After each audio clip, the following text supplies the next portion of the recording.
Hey guys, and welcome to another reflection of the week. This week's reflection is one size does not fit all. And this comes from a question that someone asked me this week. They said, when you met your fiance, were you healed or broken? I was like, ooh, that's deep, that's heavy. And you might be thinking, okay, but how does that link to one size does not fit all? And I say that because anything I say, I always I'm speaking from my perspective and how things have worked for me, what I have learned, how things, or most importantly, how things have not worked for me. Always doing it from a place of being transparent and wanting someone who needs to hear this message, hear it. But I think it's always important for people to know that what may work for someone else may not work for you. Like everyone has their own stories. When I met my fiance, so if you've been a good spacer from its conception, then you know it came from the place where I had a terrible time at uni. I had gone through a lot of things, and I think my last few years at uni, I was unable to escape from the the trauma, and I was unable to distract myself with my personality, friends, things that I have always used to distract myself, whether it was unconsciously or I purposely was trying to distract myself from my thoughts. I was unable to do that, and it got to a point where things just came crashing down. Um, I was in a terrible place. I went to therapy. Obviously, there's between being in a terrible place and going to therapy, um, there's a lot of like purging that you need to do. And the therapy was just the start of me realizing that, oh my gosh, there's actually a real issue here. Like something is terribly wrong. And realizing that and then decide I'm going to do something about it. In the midst, so no, I went to therapy before I met my fiance. However, I was not like, I didn't go to therapy and I was like, oh, I'm healed. I went to therapy and realized, I got issues. In fact, after that one therapy session that I had from like my uni, I never went back because it was terrible for me. Like, I just was like, whoa. I didn't start therapy properly until after I graduated and I started like I picked my own therapist and I built a relationship and like she changed my life. But that initial therapy session was just me bawling. Um, so anyway, I met my now fiance my final year of university, and the truth, as much as like if somebody asked me now, I wouldn't say you have to be healed because like healing is a journey. I say this all the time. You are never 100% going to be the best version of yourself. It's it's not linear. It's a journey. It requires trying, being open to trying again, failing, learning from yourself, learning from mistakes, etc. So right now, that is still who I am. I'm still a babe who is learning and healing. I'm just doing it for everyone to see because I believe in transparency. And I don't think healing should come from a place of I have all the answers. So here's what you should do. When I work something out, I'm like, okay, do you know what? This has truly worked for me. Like setting boundaries have truly worked for me. I'll let you know, but I'll also let you know when sometimes I'm still struggle to do that. So yeah, I've gone off tangent. What was I saying? My point was that if someone asked me, I would say, yeah, do you know what? It's probably better to be in a place where you are on, at least on a healing journey or aware of your traumas, are working towards like tackling your triggers so you don't, bring that into your relationship and self-sabotage. I would still say that.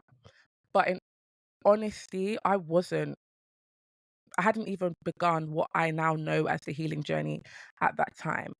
I had just been to therapy and I had realized that, oh, how I feel right now isn't good. And I probably need to do something about it. Am I ready to do something about it?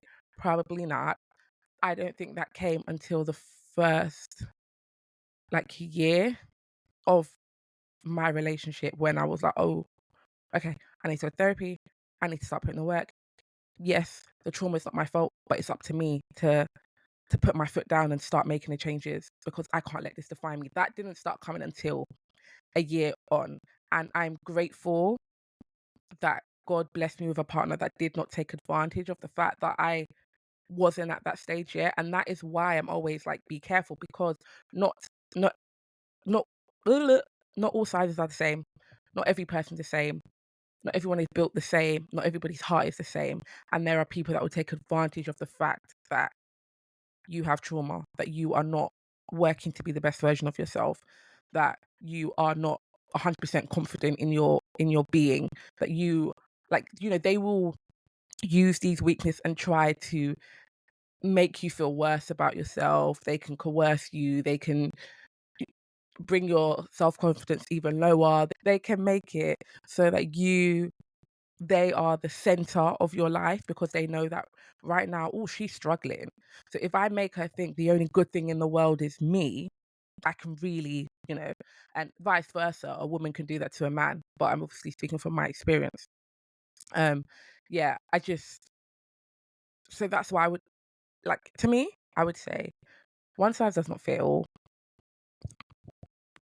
You're never fully healed, but to be aware of what you deserve, like to be at that point in the stage, is always beneficial before like seeking committing to a life partner, because people are not always as pure hearted as you are and as you would want them to be. So that is my reflection. What do you guys think? Let me know. I think it is debatable because, as I said, you're never healed. So you're never fully healed. So I'm not saying wait for love. And also, I also want to add that this is not coming from a place of like, yeah, like it's luck and blessings. I think finding your true love, that's it, cringe, is blessings and luck. Like I don't think it's 100%. It's not based on like me being deserving of it. Like I deserve love, but so do you. Do you know what I mean? So it's like it's not I'm more deserving. It's also just the way things work out. So that, yeah, I'm not coming from that place. I'm just coming from a place of, although this worked for me, I would still advise waiting. I would still advise healing, because my fiance and I have grown so much in the past 6 years. So if he met the version of me that he met, like if the version of him now met the version of me 6 years ago, there would be, he's not talking to me. He's not talking to me, and vice versa. So it's like we grew together, but there was never malicious intent. So I think that's really important as well. It's just the fact that some people out there, whether it's on purpose, they can take advantage of the fact that you are not in a place that you're ready to accept love. And also you yourself can do the thing where you're self-sabotaging. We all know about self-sabotage, where you don't think you deserve that love. So even if you are lucky to meet someone who it does not want to take advantage of you, and they are willing to be with you through you trying to work out who it is you are and what it is you deserve, because you don't think you deserve it, you're more likely to self-sabotage. You're more likely to cause confusion and arguments and stress. Yeah, that's not going to do well for either of you. So it's obviously a nuanced conversation, but what do you guys think as a underlying rule? Where should you be? Where should your head be at? Where should your partners be at? What type of discussions should you have? As you know, I'm a big advocate for asking crazy questions on the first date, as in, are you in therapy? What's the biggest thing you had to grow through? Let's see if we're aligned from day one. That's like that again, that's me now. So if you're on that type of time, I can imagine you would think, okay, yeah, no, like you need to be working towards something before we even come together. But not everyone feels that way. What are your thoughts?